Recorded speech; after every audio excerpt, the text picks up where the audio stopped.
If you're proactive and you pay attention and you get involved somehow, then that's how we can change things for the better. That's really how we can go forward. And to do that, I mean, during Occupy Wall Street period, we talked about getting the money out of politics, overturning things like the Supreme Court decision, the horrible Supreme Court decision called Citizens United.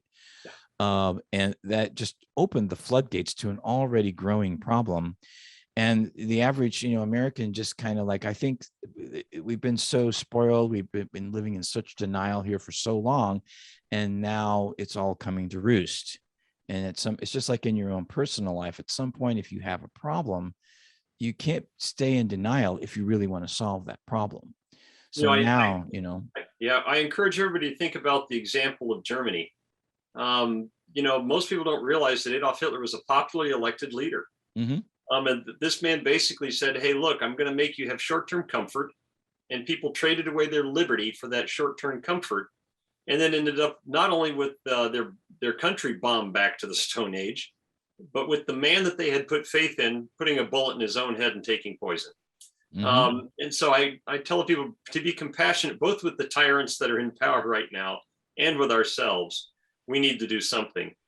Tuesday here in Indianapolis, 11 o'clock, we're having a rally down at our state house to get our state representatives and senators to pass laws banning vaccine discrimination, to stop the state of emergency. How an emergency goes on for 18 months, I have no understanding how you define that.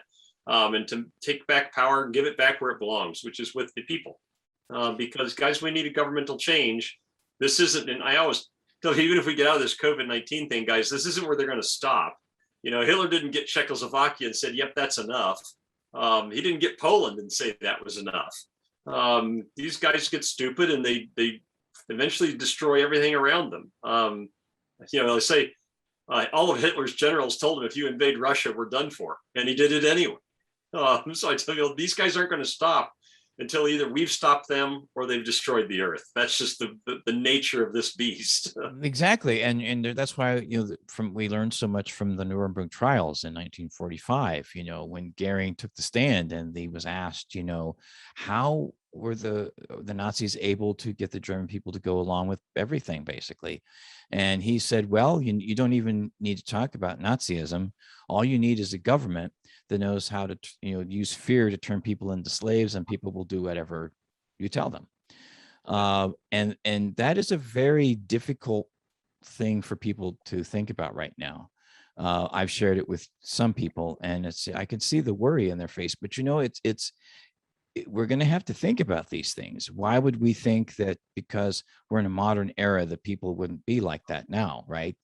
So, what is progress anyway? I mean, we've already seen what has happened to the environment because of certain ways of looking at progress. What is progress? There's certain ways technology is cool, how we're able to talk and have this conversation now. But in other ways, it's very destructive. And we really need to have these conversations all across the board, whether we're talking about public health and safety, whether we're talking about our environment, whether we're talking about just our social interactions with each other. We really need to have all these conversations, bring them, to the table. And we really can. I mean, I really am a hopeful person that we really can make the world a better place, but we have to do it, correct? Well, I would agree. And in fact, I would even go even further to say, look, these need to be very, very courageous and calm conversations. I don't think a lot of people realize why fear is so effective. But fear limits your ability to get into your memories, and it limits what you can pay attention to. And it limits how people you can reason. That's not just human training, that's human physiology. You have an entire section of your brain which is designed to suppress memories when it has something that thinks very timely. And so we can learn to control that part of our brain, and we can learn to say, hey, look, I understand, but I think you're ginning up the numbers on COVID-19 by changing the diagnosis definition here. And we can get ourselves back to having that conversation. In fact, as people encourage me to have conversations with people, I say, well, you need to go have them as well. But when you do them, ask more questions than you make statements. You have to have people get over that fear where they can sit down, and if they already are in fear and you go after and attack them, you only harden their memory avoidance and their narrow-mindedness. You have to ask them questions and get them to see the part that they're choosing to ignore now without recognizing that they've made that choice.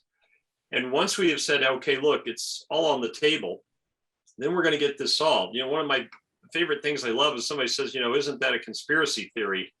And Oh, I would like to come back with an ask and say, well, you do believe Hitler gassed 6 million Jews, right? You believe he dressed prison camp people in Polish uniforms, shot him at the border, photographed him, and told the German people that Poland had attacked him, right? So the difference between a conspiracy theory and a conspiracy is your willingness to sit down and calmly look at all of the data that would prove or disprove the conspiracy theory.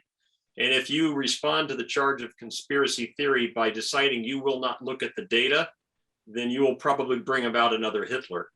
And the solution to this is not to, look at all the good data we have on vaccines, most of which comes within the first 3 to 6 months of their use, but to look at the entirety of all of the vaccines through their entire life course. And then we start to see, okay, this isn't so much about the pathogen. This is about the immune system. And that message has been kept from me. And now I want to change the government that kept all of that other information from me. we need to find ways to come together, and which is, that's another thing I'm seeing, little by little, people are starting to do that.